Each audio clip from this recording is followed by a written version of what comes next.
Friends, मैं जानता हूं कि সামাজিক যোগাযোগ মাধ্যমে ভাইরাল হওয়া একটি চিঠি আচমকা তোলপাড় ফেলে দিয়েছে গোটা নেট দুনিয়ায়। প্রথম নজরে দেখে যে কেউ থমকে যাবেন।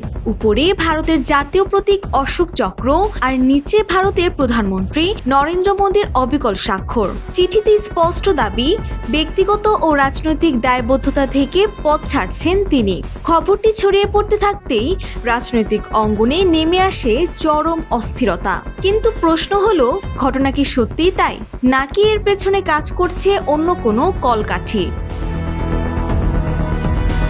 তবে পরিস্থিতি নিয়ন্ত্রণের বাইরে যাওয়ার আগেই সামাল দিয়েছে ভারত সরকার। দেশের প্রেস ইনফরমেশন ব্যুরোর ফ্যাক্ট চেক ইউনিট পুরো বিষয়টিকে সম্পূর্ণ মিথ্যা, ভিত্তিহীন ও ভুয়া বলে দাবি করেছেন।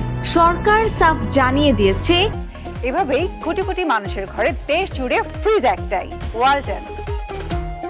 প্রধানমন্ত্রী এমন কোনো চিঠিতে সই করেননি, আর পদত্যাগের প্রশ্নই ওঠে না।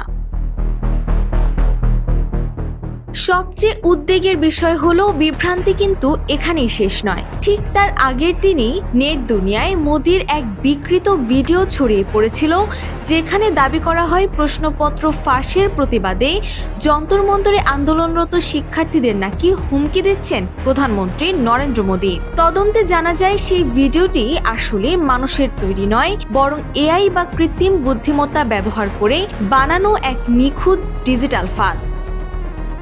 बहुत ही ডিজিটাল দুনিয়ায় একের পর এক এমন নিখুঁত জালিয়াতি এখন সাধারণ মানুষের জন্য বড় ফাঁদ হয়ে দাঁড়িয়েছে।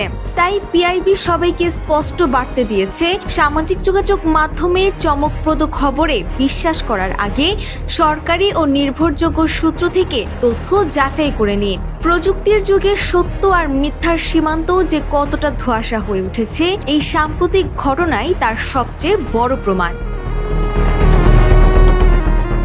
Desk report, Bangladesh bulletin.